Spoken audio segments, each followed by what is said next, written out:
Hi friends, इस video में हम IDFC फर्स्ट बैंक का Q1 FY27 का स्ट्रॉन्ग रिजल्ट और उसके कॉन कॉल के बारे में डिस्कस करेंगे। फर्स्ट ऑफ ऑल अगर आप देखेंगे जो IDFC फर्स्ट बैंक था उसका फर्स्ट ऑफ ऑल इसका जो MFI सेगमेंट था वो प्रॉब्लम में आ गया था, क्योंकि पूरा जो माइक्रो फाइनेंस जो इंडस्ट्री है वो बुरे फेज से गुजर रहा था। को इसका इफेक्ट ये जो इसका ऑलमोस्ट 6% का बुक था, टोटल ओवरऑल बुक का 6% इसका MFI का एक्सपोजर था। तो उस MFI वाला बुक प्रॉब्लम हुआ था, उस वजह से आप देखेंगे इसका बहुत सारे प्रोविज़न करना पड़ा था FY26 में।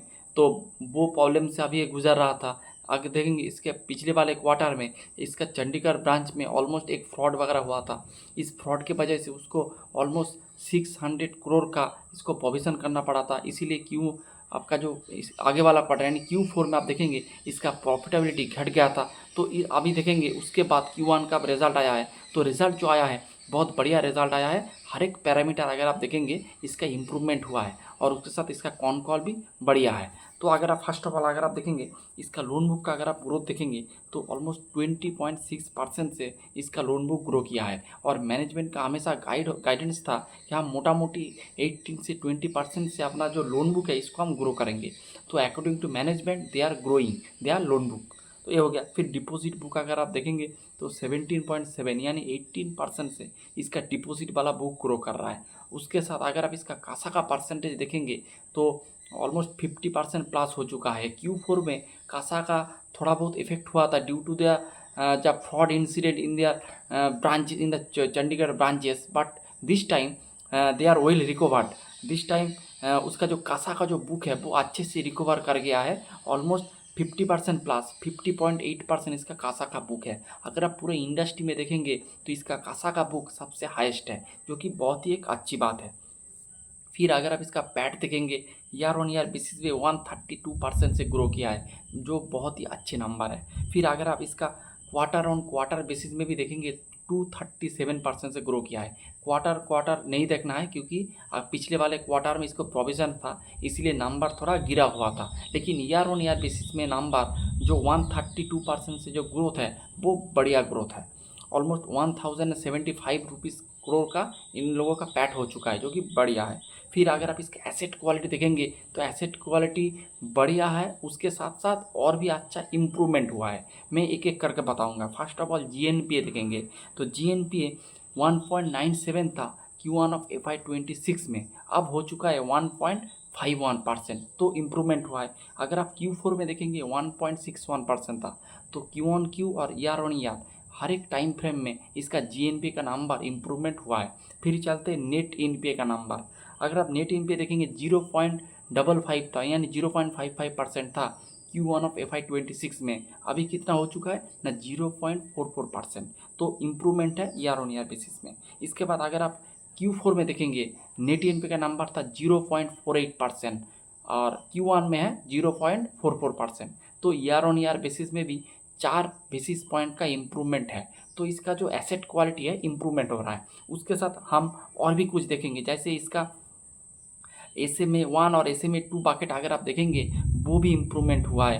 वो 1% प्लस था, अब गिर के आ चुका है 0.77%। और वो year on year quarter on quarter हर एक टाइम फ्रेम में इम्प्रूवमेंट हुआ है। उसके साथ अगर आप इसका जो जो सेगमेंट है, अगर आप IDFC फर्स्ट बैंक का ऑलमोस्ट 24 से 25 सेगमेंट है, जिससे इसका रिटेल है, गोल्ड है, एग्री है, MSME है, मॉर्टगेज है, कार व्हीकल लोन है, पर्सनल लोन है, सैलरी लोन है, माइक्रो फाइनेंस है, बहुत सारे कमर्शियल है, बहुत सारे सेगमेंट है। हर एक सेगमेंट अगर आप देखेंगे हर एक सेगमेंट में इसका जो एसेट क्वालिटी है वो इम्प्रूव हुआ है, GNPA इम्प्रूव हुआ है, कलेक्शन एफिशिएंसी इम्प्रूव हुआ है, ऐसे में 1 2 बकेट इम्प्रूवमेंट हुआ है। तो हर एक सेगमेंट में अगर आप देखेंगे कोई भी सेगमेंट अगर आप लेंगे तो हर एक सेगमेंट में देखेंगे उसका एसेट क्वालिटी इम्प्रूवमेंट हुआ है। उसका इफेक्ट इसका GNPA NNPA नंबर पे देखेंगे। उसके साथ मेरे हिसाब से इसका जो FY27 का जो एसेट क्वालिटी है, अगर कोई भी गड़बड़ ना हो जाए तो इसका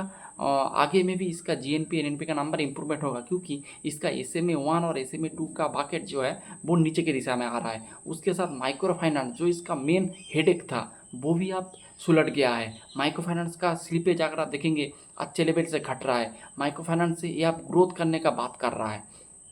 यही बात है। उसके साथ अगर आप इसका ओवरऑल लोन बुक देखेंगे तो लोन बुक में भी अच्छा खासा इसका ग्रोथ चल रहा है। मॉर्टगेज इसका जो रैम वाला बुक है यानी रिटेल एग्री और एमएसएमई वाला जो बुक है वो बहुत बढ़िया कर रहा है। उस बुक अगर आप देखेंगे ऑलमोस्ट 18 से 19% से ग्रो कर रहा है। फिर अगर आप इसका कॉमर्शियल का बुक देखेंगे वो भी बढ़िया कर रहा है। फिर इसका क्रेडिट कार्ड का बुक देखेंगे वो भी बढ़िया कर रहा है। इंडस्ट्री में मैक्सिमम जो प्लेयर है वो क्रेडिट कार्ड वाले सेगमेंट में उतना अच्छा नहीं कर रहा है, लेकिन IDFC first bank credit card वाला सेगमेंट में बहुत बढ़िया कर रहा है। ये भी एक बात है।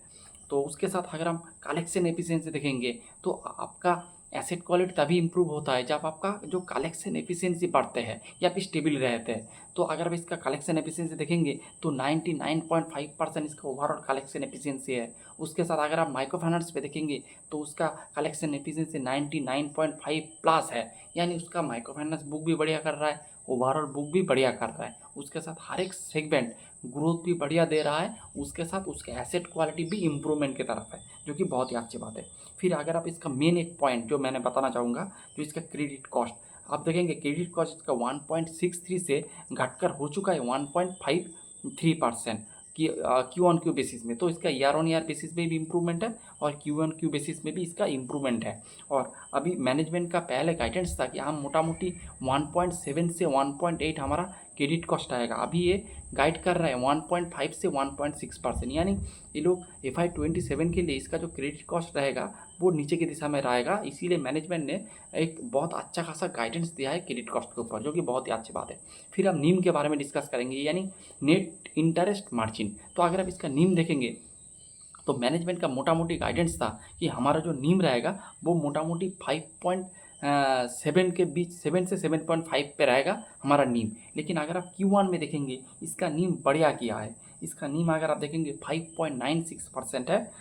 मोटा मोटी ईयर ऑन ईयर बेसिस में भी इम्प्रूवमेंट है और Q1 Q बेसिस में भी इसका इम्प्रूवमेंट हुआ है। तो मैनेजमेंट का गाइडेंस था 5.75, लेकिन अब मैनेजमेंट गाइड कर रहा है मोटा मोटी हम 5.8 से 5.9 के बीच हमारा नीम रहेगा। अगर आप देखेंगे जो अभी क्या चल रहा है 5.95, तो मैनेजमेंट ने कहा है कि जो क्वार्टर ऑन क्वार्टर बेसिस में 5 से 10 बेसिस पॉइंट का डाउनग्रेड आ सकता है। लेकिन हमारा जो गाइडेंस था पहले 5.7 से 5.75, अब हम इसको बढ़ा के कर रहा है 5.75 से 8%, ये 9% तक भी जा सकता है, 5.9% तक। तो ये नीम के ऊपर मैनेजमेंट का गाइडेंस। फिर अगर आप देखेंगे इसका कॉस्ट टू इनकम, तो अगर आप इसका कॉस्ट टू इनकम देखेंगे, इसका कॉस्ट टू इनकम थोड़ा एलिवेटेड लेवल पे है, 70% में इसका कॉस्ट टू इनकम है। मैनेजमेंट ने कहा है हमारा टारगेट है FY27 में ये जो कॉस्ट टू इनकम रेशियो 70% है तो इसको हम नीचे लेके आएंगे। मैनेजमेंट ने ये भी डिस्कस किया है क्यों हमारा कॉस्ट टू इनकम रेशियो उतना ज़्यादा है। मैनेजमेंट ने कहा था कॉस्ट टू इनकम में दो पार्ट रहता है, एक होता है आपका कॉस्ट और एक होता है आपका इनकम। तो अगर आपका इनकम कम हो जाए, धीरे धीरे कम हो जाए, तो आपका कॉस्ट टू इनकम का रेशियो है वो ऑटोमेटिकली ऊपर की दिशा में चला जाएगा। तो लेकिन अगर आपकी इनकम धीरे धीरे बढ़ेगा तो आपका cost automatically cost to income नीचे आ जाएगा। और यही बात हो रहा है इसके साथ, क्योंकि इसका जो MFI वाला जो बुक था उसमें डेलिक्वेंसी बहुत सारे बढ़ गया था, तो इसीलिए उसका जो इनकम का पार्ट था वो नीचे आ रहा था, इसीलिए कॉस्ट टू इनकम भी बहुत एलिवेटेड लेवल पे था। लेकिन अब क्या हो रहा है, उसका जो जो जो सेगमेंट प्रॉब्लम दे रहा था अभी वो सुधर गया है, MFI सेगमेंट बढ़िया कर रहा है, तो इसीलिए उसका जो इनकम अभी बढ़ने वाला है। तो इस सिचुएशन में उसका कॉस्ट टू इनकम का रेशियो भी नीचे आएगा। मैनेजमेंट ने कहा है 2-3 साल पहले इसका कॉस्ट टू इनकम का रेशियो 80% प्लस था, अब 70% आया है। Quarter on quarter, year on year basis में इम्प्रूवमेंट है और भी आएगा आने वाले क्वार्टर में। मैनेजमेंट ने कहा इसका कॉस्ट टू इनकम का रेशियो FY27 में बिलो 70% में आ जाएगा। तो ये बात है मोटा मोटी इसका। फिर अगर आप इसका नेट इंटरेस्ट इनकम देखेंगे वो भी 21% से ग्रो किया है। इसका कोर ऑपरेटिंग प्रॉफिट भी मोटा मोटी 30% के ऊपर से ग्रो किया है। कलेक्शन एफिशिएंसी बढ़िया है। और ROE के बारे में बताना है तो ROE इसका है, ROE भी इंप्रूवमेंट हुआ है, 0.56 था, अब ऑलमोस्ट 1% प्लस हो चुका है।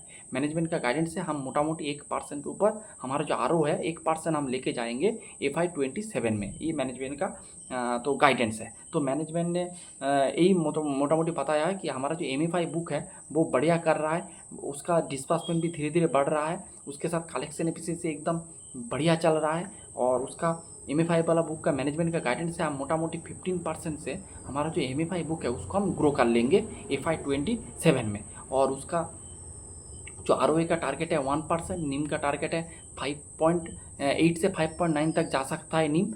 और आपका क्रेडिट कॉस्ट का गाइडेंस पहले था 1.6 से 1.7, अभी हो चुका है 1.5 से 1.6, यानी क्रेडिट कॉस्ट नीचे आया है क्योंकि उसका जो एसेट क्वालिटी है वो इम्प्रूवमेंट हो रहा है। उसका माइक्रो फाइनेंस सेगमेंट में जो प्रोविजन करना था वो अभी नहीं करना पड़ रहा है, यानी प्रोविजन का नंबर धीरे धीरे घट रहा है। अगर आप देखेंगे तो प्रोविजन का नंबर भी घट रहा है, तो इसी हिसाब से ये लोग कहा है कि हमारा जो क्रेडिट कॉस्ट है वो नीचे आएगा। तो यही है मोटा मोटी ओवरऑल डिस्कशन।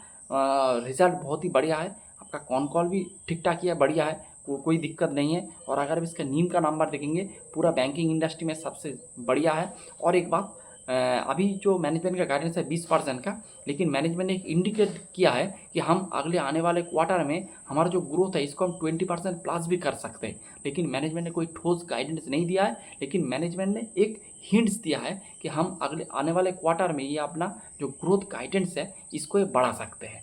तो यही मोटा मोटी ओवरऑल डिस्कशन है IDFC फर्स्ट बैंक के ऊपर।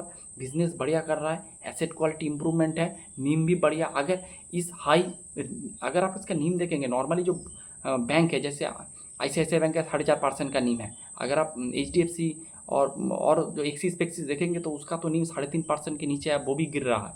लेकिन इस सेगमेंट में अगर आपको देखना है इसका नीम सबसे हाईएस्ट है। अगर इस हाई नीम के अगर ये स्टेबल भी रह जाए तो भी ये बहुत अच्छा खासा ऑपरेटिंग लेवरेज शेयर होल्डर को दे सकते हैं। तो यही बात है, नीम भी ठीक ठाक है। इसका क्रेडिट कॉस्ट नीचे आया है, इसका कॉस्ट टू इनकम का रेशियो ने ओपेक्स का जो खर्चे है वो नीचे आएगा। उसके साथ इसका ROA का भी गाइडेंस है 1%। और इसका MFI बुक भी बढ़िया कर रहा है, MFI बुक के ऊपर डिस्बर्समेंट कर रहा है, 15% ग्रोथ का गाइडेंस भी दिया है। तो ओवरऑल जो कॉनकॉल है बहुत बढ़िया है, रिजल्ट स्ट्रॉन्ग रिजल्ट शो किया है मैनेजमेंट ने। तो यही था ओवरऑल इसका डिस्कशन। अगर आप इसका वैल्यूएशन करेंगे तो 1.5 के प्राइस टू बुक में ये बिजनेस आपको मिल रहा है जो 20% से ग्रो कर रहा है, और एसेट क्वालिटी इंप्रूवमेंट हो रहा है, हाई मार्जिन वाला सेगमेंट भी आप ग्रो कर रहा है। तो यही था IDFC फर्स्ट बैंक के ऊपर ओवरऑल डिस्कशन। कोई रिकमेंडेशन नहीं है। Thanks for watching.